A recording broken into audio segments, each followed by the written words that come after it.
श्राप मत दीजिए। नारद बाबा ने कहा कि नहीं, अब श्राप हो गया तो हो गया। इधर भाग करके जो है भगवान के पास, तो पहले कहाँ गए? सरोवर में। जब सरोवर में गए, कहा ये दोनों गण हमारे ऊपर हंस रहे थे, थोड़ा देखे भगवान ने थोड़ा कौन सा रूप दिया है। और जब पानी में जल में ऐसे देखते हैं तो पलरे का पूरा रूप, अरे पलरे का तू रूप देख कर कितना क्रोध उत्पन्न हुआ, इतना गुस्सा लगी कि बाप रे बाप, इतनी बड़ी मजाक हमारा उन्होंने कराया। तो जिनका हम दिन रात भजन करे, स्मरण करे, उनको जो है ऐसा करना चाहिए। इतना बड़ा उपहास जो है, पहुंच गए, गुस्से में पहुंच गए कि आपने हमारा हास्य कराया। आज नारी के लिए जो है हमें इधर उधर से भटकाया दौड़ाया। कहे प्रभु, जिस प्रकार से आपने हमारा हास्य किया, नारी के लिए हमें इधर उधर दौड़ाया, तो मैं भी श्राप दे रहा हूँ आपको कि आप भी एक दिन इसी प्रकार से नारी के पीड़ा में दर्द आपको भटकना पड़ेगा। आज जब भगवान की अब माया भगवान ने अपनी खींच लिया, जब भगवान को अवतार लेना होता है ना, तो भगवान अपनी लीला दिखाते हैं। अब अपने माया के प्रभाव को जब खींच लिया, तो नारद बाबा को ज्ञान हो गया कि हमारे अंदर अहंकार हो गया और हम नारी के लिए जो है यहाँ वहाँ भटक रहे हैं, जो कि आजीवन बाल ब्रह्मचारी में जीवन बिता दिया। मुझसे बहुत बड़ा अपराध हुआ। उस अपराध के कारण हम जो है, हमने तो भगवान को भी श्राप दे दिया, चरणों में गिर पड़े। आज नारद बाबा ने भगवान से कैसा वरदान प्राप्त किया था जानते हो? जेहि विधि होई नाथ हित मोरा, करहु सबेरी दासी मैं तोरा। नारद बाबा का हित जो है किसमें था? बंदर के स्वरूप में था वो, इसीलिए बंदर की रूप को दिया। नारद बाबा अपने अपराधों का पश्चाताप करने लगे। इधर जय विजय जो है भगवान से निवेदन करने लगे कि प्रभु इन्होंने श्राप दिया, कहा तो वरदान दो। वरदान दिया है कि भगवान को अवतार लेना पड़ेगा तुम दोनों को उपद करने के लिए। इधर पहले में जो है हिरण्याकश्यप और हिरण्याक्ष होता है।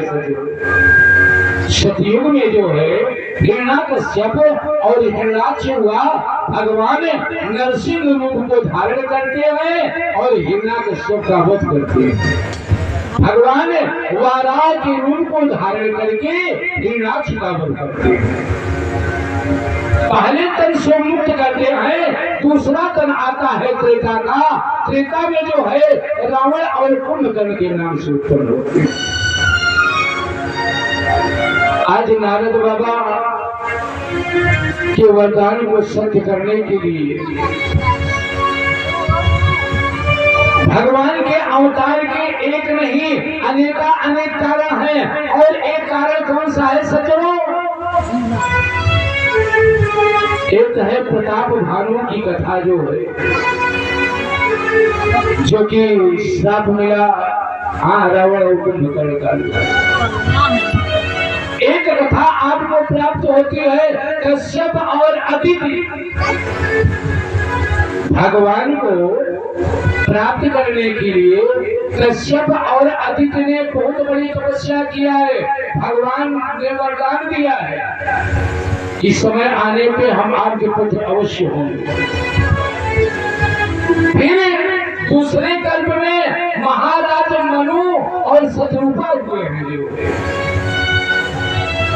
महाराज मनु और शत्रुपा अपने पुत्र को राजभार समझे करके जंगल में आते हैं और भगवान को प्राप्त करने के लिए कठिन तपस्या करते हैं। महाराज मनु और शत्रुपा की इस तपस्या साधना को देख करके ब्रह्मा जी प्रसन्न होते हैं, आते हैं। महाराज मनु आपकी तपस्या से मैं बहुत प्रसन्न हूँ, वरदान मांगो। महाराज मनु ने कहा, प्रभु हमें आपसे वरदान में कुछ भी नहीं प्राप्त करना है, हमें आपसे वरदान में कुछ भी नहीं चाहिए, तो हम जाएं। हाँ, हम आपको प्रणाम करते हैं, वरदान में मुझे किसी की आवश्यकता नहीं। भगवान भोलेनाथ प्रसन्न होते हैं, वरदान मांगो मनो। बोले प्रभु वरदान मुझे नहीं चाहिए। भगवान विष्णु प्रकट होते हैं, वरदान रोहि वरदान मांगो। बोले प्रभु हमें तो उनसे वरदान मांगना है जिनके द्वारा आप तीनों उत्पन्न हुए। ब्रह्मा की उत्पत्ति, विष्णु की उत्पत्ति, शंकर की उत्पत्ति, जिनसे इधर आ जाए आप लोग, हाँ आगे सामने आ जाए जगह भैया। ब्रह्मा विष्णु महेश उपदे ही चासु अंश तेरा, जिनके अंशों से आप जैसे ब्रह्म की उत्पत्ति हुआ करती है, ऐसे परात्पर ब्रह्म का मुझे दर्शन करना है। कठिन साधना चल रही है, आज परात्पर ब्रह्म का साक्षात्कार होता है।